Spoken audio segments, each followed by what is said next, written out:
Buen día, hermanos. Dios los bendiga. Titulé la reflexión de hoy, Creo en un Dios milagroso. Y les voy a explicar por qué. Cuando mi papá tenía 15 años, se enfermó gravemente. Después de haber hecho todos los estudios correspondientes, el médico, que era creyente, le dijo a mi abuelo: es pleuresía y está muy avanzada. Si Dios no interviene. Era un día martes, día de reunión de oración en la iglesia que mis abuelos pastoreaban. Mi abuelo fue a orar en comunión con los otros hermanos para pedirle a Dios que actuara en ese hecho tan triste que estaban pasando. El resultado es obvio, dado que soy yo el que se los está contando. Mi papá vivió y no tuvo más problemas al respecto de eso. El 27 de enero de 1970, a las 4 de la mañana, yo viajaba en el ferrocarril San Martín, en el último vagón y sentado en el estribo. Iba hacia Hurlingham, que era donde yo vivía en aquellos días. Llegamos al puente que está a la altura de la estación Saldías, que corresponde al ramal del ferrocarril Belgrano. Es un puente de metal, de esos que tienen como hierros enormes. Por arriba del puente pasa el ferrocarril San Martín y por abajo el ferrocarril Mitre. De repente, algo pegó en mi pierna izquierda y me sacó del tren. Literalmente volé afuera del tren.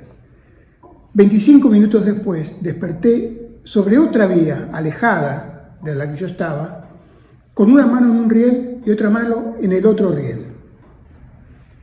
Podía haber caído entre los durmientes del ferrocarril y caer a las vías electrificadas del Mitre, pero no caí. Podía haber pasado otro tren por esa vía del ferrocarril San Martín, pero no pasó. Yo no tengo ninguna duda que Dios actuó poderosa y milagrosamente para salvarme en aquella ocasión. Sinceramente, yo creo que Dios envió sus ángeles para depositarme en ese lugar a salvo. Sinceramente lo creo. En aquel tiempo yo no era creyente. Estoy seguro que muchos de nosotros tenemos historias similares, ya sea que nos hayan pasado a nosotros o que otros nos hayan contado sus experiencias de Dios actuando en nuestras vidas milagrosamente. ¿Por qué? Porque Dios es un Dios milagroso, es poderoso. Pero déjenme contarle otra historia, tan real como esta. Luisa era una joven mujer que había sido criada en un hogar cristiano. Toda su vida había aprendido a confiar plenamente, cabalmente en Dios. Una tarde la llamaron desde el trabajo de su esposo, Arturo, que había tenido un accidente y que lo habían llevado al hospital.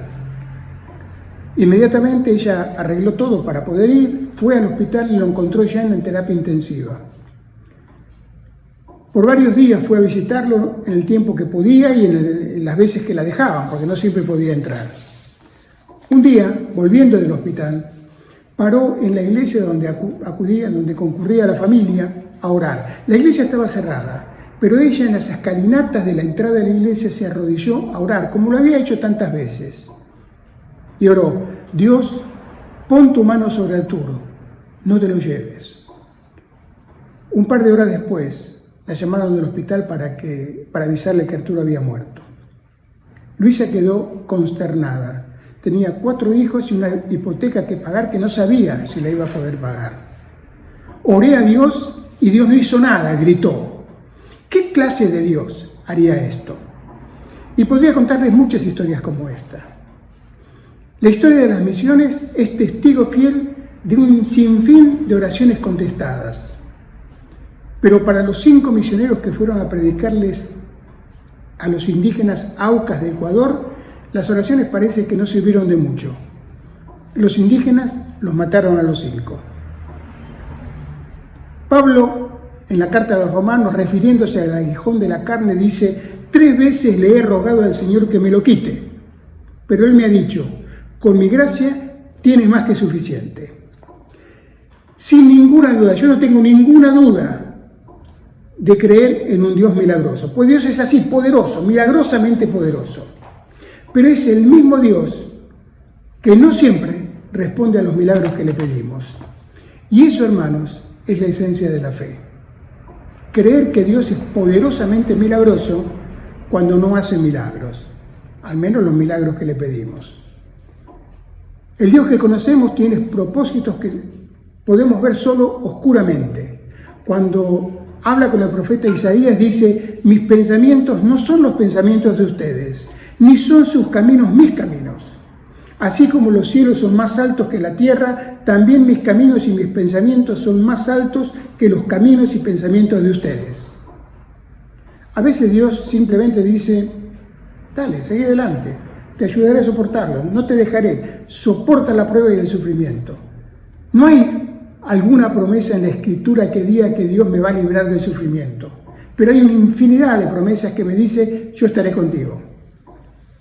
En el mundo tendrán aflicción, dijo Jesús a sus discípulos la noche antes de la crucifixión, pero confíen, yo he vencido el mundo.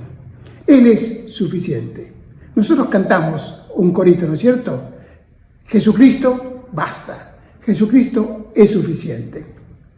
Cuando nuestro Dios milagroso decide no producir un milagro, todavía podemos decir y debemos decir confiadamente: tú estarás conmigo.